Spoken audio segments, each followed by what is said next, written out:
My name is Ruth Ellis. I am 68 years old. For 42 years, I wore nursing scrubs, worked double shifts, and held the hands of dying strangers so their last moments felt less lonely. I raised 2 children after my husband Walter passed. I paid off my mortgage in full. I never once asked anyone for a single dollar. My pension is $8,000 a month. Every cent of it belongs to me. So when I found myself standing in my own kitchen, stomach growling, asking my daughter-in-law Nadine if I could please use my own money to buy groceries, and she smiled at me like I was a child asking for candy before dinner, something inside me cracked. Not broke. Cracked. There is a difference. Broken things stay on the floor. Cracked things hold their shape and weight. I was waiting. It started 8 months before that kitchen moment, on a Tuesday in November when I had what the doctors called a mild stroke scare. I woke up dizzy. Couldn't form words for about 20 minutes. My son Marcus drove me to the hospital. Everything cleared up by afternoon, but the fear in his eyes didn't. That evening, Nadine sat beside my hospital bed with a yellow legal pad and a gentle voice. She said she was worried about me living alone. She said managing finances while recovering from health scares was stressful. She said she had a background in accounting and could help. She used the word temporarily 4 times. I was still shaken. My hands were trembling. The monitors beeped softly around me. I trusted her because Marcus loved her, and I loved Marcus. I signed the papers she brought 3 days later without reading every line. That was my mistake. The only one I needed to make. For the first 2 months, nothing seemed wrong. Nadine paid my bills on time. She showed me neat spreadsheets. She smiled warmly at Sunday dinners and called me Mom in front of company.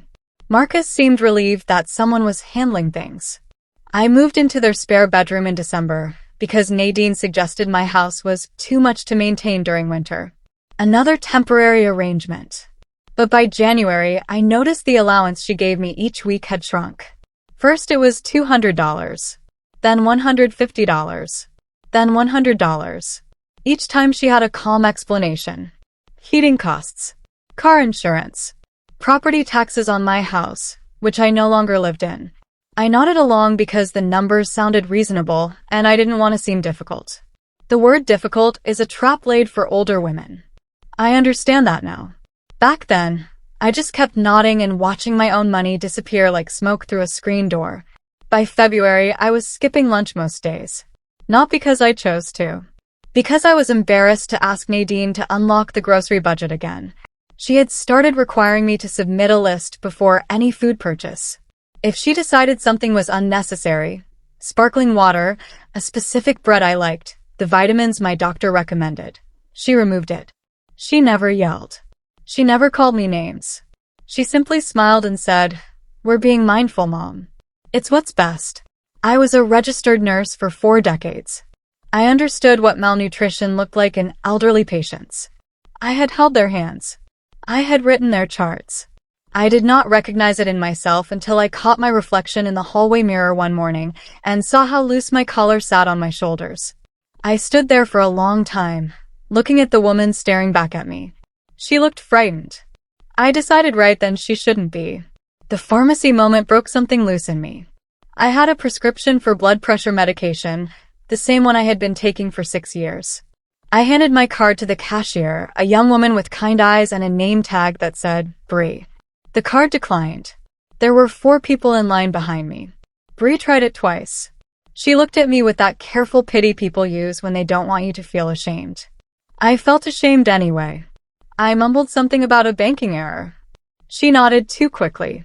I sat in my car in the pharmacy parking lot and cried in a way I hadn't cried since Walter's funeral. Not loud. Just deep. The kind that comes from somewhere below words. Then I wiped my face. I drove back to Marcus and Nadine's house. I went to the spare bedroom and quietly opened my laptop. What I found in my bank statements that night changed everything. The numbers didn't lie. Over 4 months, nearly $19,000 of my pension had been categorized as household expenses. I scrolled through transaction after transaction with a pit growing in my stomach. A spa resort in Scottsdale, $1,400. Business class flight upgrades, $870. A dining room set delivered to Marcus and Nadine's address, $2,300. A weekend getaway to Charleston, $1,150. All labeled. All tidy. All mine. I cross-referenced dates. The Scottsdale trip happened the same weekend. She told me the budget was too tight for my vitamin supplements. The dining room furniture arrived the same month. My grocery allowance dropped to $80. I am not a dramatic woman. I don't use words like evil easily. But sitting there in the thin blue light of my laptop screen, I understood something with cold, clear certainty. This was not carelessness. This was not a misunderstanding. This was a system. And I had been living inside it without knowing. I went to Marcus the next morning. I chose my words carefully. I told him calmly that I had reviewed the statements and found some charges that confused me. I kept my voice steady. I laid no accusations. He didn't look at the papers I brought. He looked at the wall behind me and said, "Nadine handles all of that, Mom. She's really good with numbers." Then he said the words I will never forget, "Please don't cause trouble. Things are finally stable." I sat very still. Stable. His word for this. Stable meant I ate less so his wife could fly business class. Stable meant my card declined at pharmacies while new furniture arrived at his door. I nodded. I said okay. I walked back to the spare bedroom and sat on the edge of the bed. I realized in that moment that I had two options. I could keep asking for help from someone who had chosen not to see, or I could become someone who didn't need to ask at all. 3 days later, I fainted. I was reaching for a glass in the kitchen cabinet, and the next thing I knew, I was on the tile floor with a dull ache in my hip. Nadine found me within a minute. She didn't kneel down. She stood in the doorway and said, "Ruth, I have a conference call in 10 minutes. She helped me up eventually.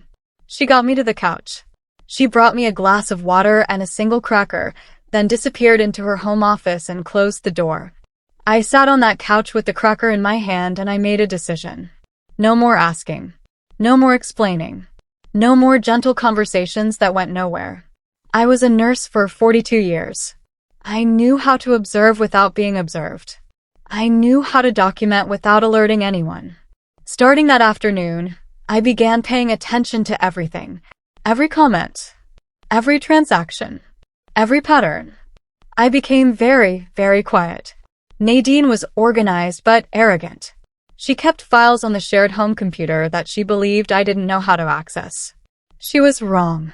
I spent 3 decades using hospital management software. A household budget folder was not a challenge. Over 2 weeks, I photographed every relevant document with my phone. Bank statements, authorization forms, a spreadsheet she had labeled Ruth Fund that tracked what she called management fees, $500 a month she had been quietly paying herself from my account. I wrote dates in a small notebook I kept in my cardigan pocket. I noted every time she restricted my spending, every declined transaction, every meal I skipped. I am a thorough woman. 42 years in nursing will do that to you. Patient charts taught me that the smallest detail, the one everyone else skips past, is often the one that matters most. By the end of 2 weeks, I had enough documentation to fill a folder an inch thick. I labeled it simply, "The Truth." My daughter Faye drove up on a Thursday without calling ahead. She did that sometimes. She said planned visits felt too formal for family. I heard her key in the door and felt the first real warmth I had experienced in months. She crossed the kitchen in 4 steps and pulled me into a hug. Then she stopped. She pulled back and looked at me the way nurses look at patients, scanning without seeming to.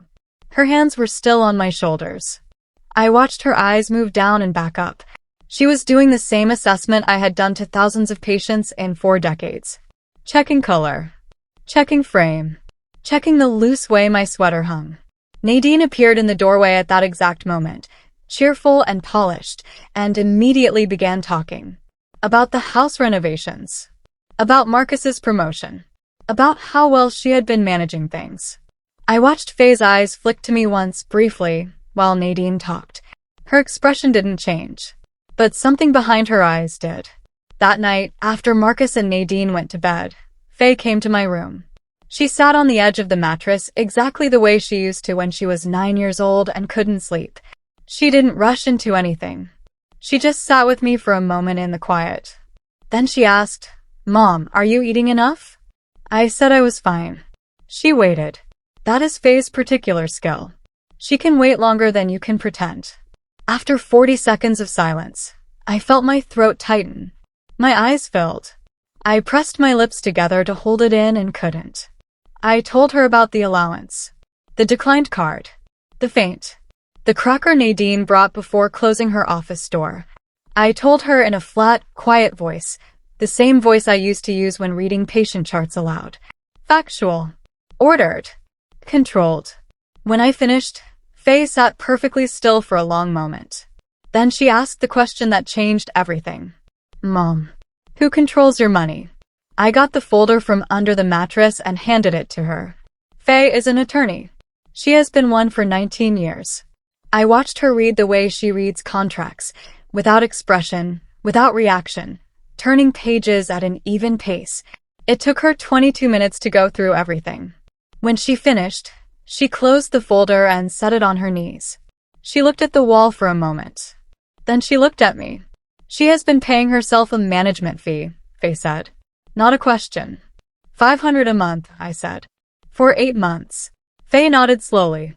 And the spa, the flights, the furniture, all from my account. All labeled household.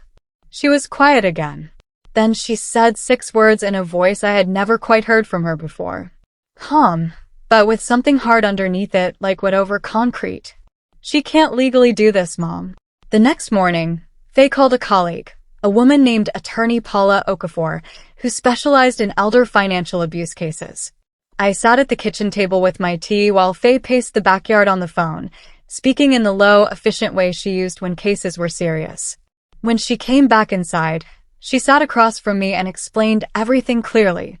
No single transaction was technically theft because I had signed the authorization papers, but the undisclosed management fee was a direct breach of fiduciary duty. The pattern of restricting my basic needs while spending freely on personal luxuries constituted documented financial abuse. Under Ohio law, that carried real consequences. She was counting on you never finding out, Faye said. She thought I was just a confused old woman, I said. Faye looked at me steadily. She was wrong about that. We knew exactly what to do. And we knew how to do it without a single raised voice. Paula filed the revocation paperwork on a Friday. By Monday morning, financial control had legally returned to me. My account. My pension. My name. Mine again. The entire process was quiet. No confrontation. No warning. Just paperwork, signatures, and the unhurried machinery of the law doing what it was designed to do. I told no one in the house. Not Marcus. Not Nadine. I simply waited. Faye had booked a hotel room nearby. She checked in on me every evening by phone. We talked about small things, her garden, a book she was reading, the way people talk when they are deliberately not talking about the thing they are both thinking about. On Wednesday morning, I drove myself to the grocery store for the first time in 8 months. I bought everything I wanted. Fresh vegetables. Good bread. The vitamins Nadine had removed from my list months ago. I paid with my own card. It didn't decline. I stood in the cereal aisle and cried so quietly that no one around me noticed. Nadine noticed on Thursday. I was in the living room reading when I heard her footsteps quicken down the hallway. She appeared in the doorway with her phone in her hand, screen facing me. There's a problem with your account, she said. Her voice was light but her jaw was tight. Is there? I said. The authorization seems to have been changed. I can't access the management portal. She watched my face carefully. It must be a banking error. I don't think it's an error, I said. I kept my eyes on my book. The silence stretched. She laughed once, a short sound, nothing real behind it. Ruth, I just want to make sure your finances are protected. You know how important that is after your health scare. I looked up then. I met her eyes directly. My health is fine, I said. And my finances are protected. By me. She stood there a moment longer. Then she walked back down the hallway. She threatened me that evening. I want to be honest about that because some people want to believe it ended tidily after I took back access. It didn't. She came to my bedroom door after dinner, when Marcus was watching television. She kept her voice low. She said I was being ungrateful. She said she had sacrificed to help me and I was throwing it back at her. She said if I made trouble, she would tell everyone I had been confused and erratic since the stroke scare. I let her finish. Then I said calmly, Nadine, everything you just said was recorded. I held up my phone. Paula had advised me to keep the voice memo app running anytime I was alone with her. I have been documenting this situation for 3 weeks. My daughter is an attorney. Whatever story you plan to tell, ours has evidence. She stared at the phone.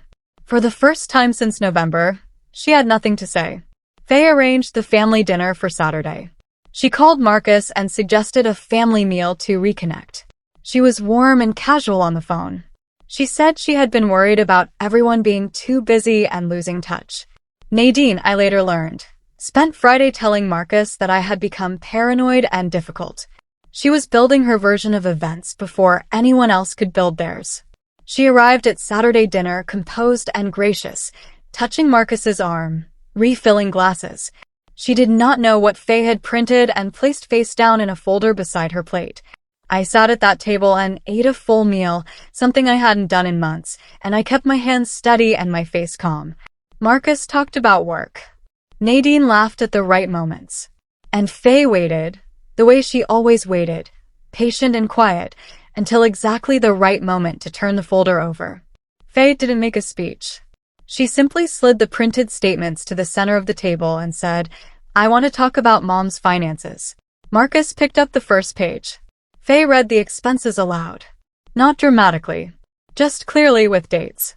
The Scottsdale spa the same week my vitamins were cut. The Charleston weekend the month my grocery allowance dropped to $80. The dining room furniture Marcus himself was currently sitting on. The table was very quiet. Nadine started to speak twice and stopped both times. Marcus turned to the page showing the management fees. His face had gone the color of old chalk. He read the line again. He looked at his wife. You paid yourself from my mother's account? His voice was strange, flat and tight at the same time. Nadine said it wasn't what it looked like. Then someone asked the question from across the table that she had been afraid of since the moment I opened my laptop weeks ago. Marcus said it himself. Quietly. Why was my mother starving? Nadine cried. I want to be fair about what happened because she did cry, and the tears were real in the way that frightened tears always are. But she didn't cry for me.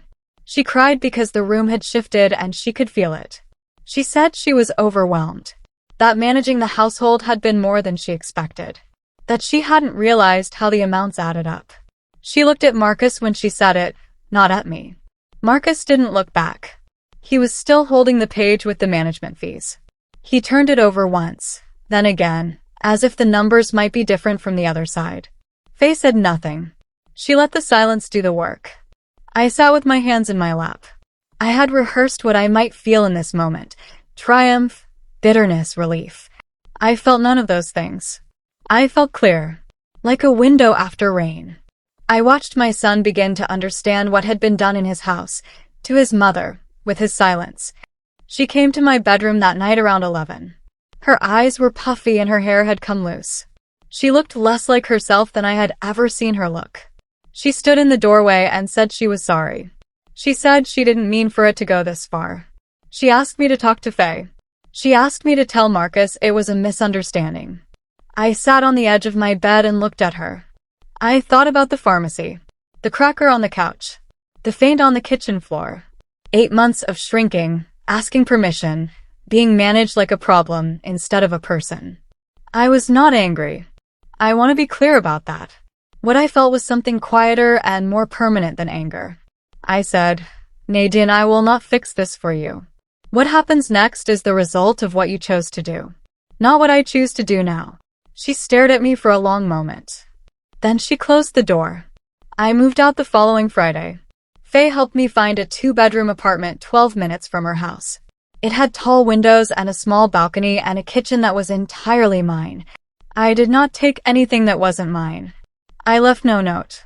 I said goodbye to Marcus in the driveway, and he hugged me for a long time without speaking. I told him I loved him. I told him none of this changed that. He nodded against my shoulder like he was 17 again.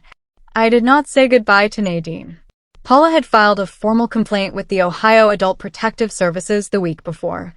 The management fees constituted provable fiduciary breach. The documented pattern of restricting my basic needs met the legal threshold for financial elder abuse. The process was moving. It would continue without me in that house. I drove away on a clear March morning. The sun was coming in sideways through the car window. I turned the radio on. Marcus called me in April. He said he and Nadine were separating. He said it quietly, without blame, the way he used to tell me hard things when he was a boy. He wanted me to know before I heard it from anyone else. I asked him how he was feeling. He said he didn't know yet. That he kept thinking about the page with the management fees. That he kept trying to understand how he had looked at me every Sunday for 8 months and not seen what I looked like. I told him what I tell every person who comes to guilt too late. What matters is not when you see something clearly, but what you do once you do. He was quiet for a moment. Then he asked if he could come for dinner on Sunday. I said yes. I told him I had a proper kitchen now and I had been cooking again. He laughed a small laugh. It was the first time I had heard my son laugh in a very long time. It sounded like something returning to its right shape. Nadine called me once in early May.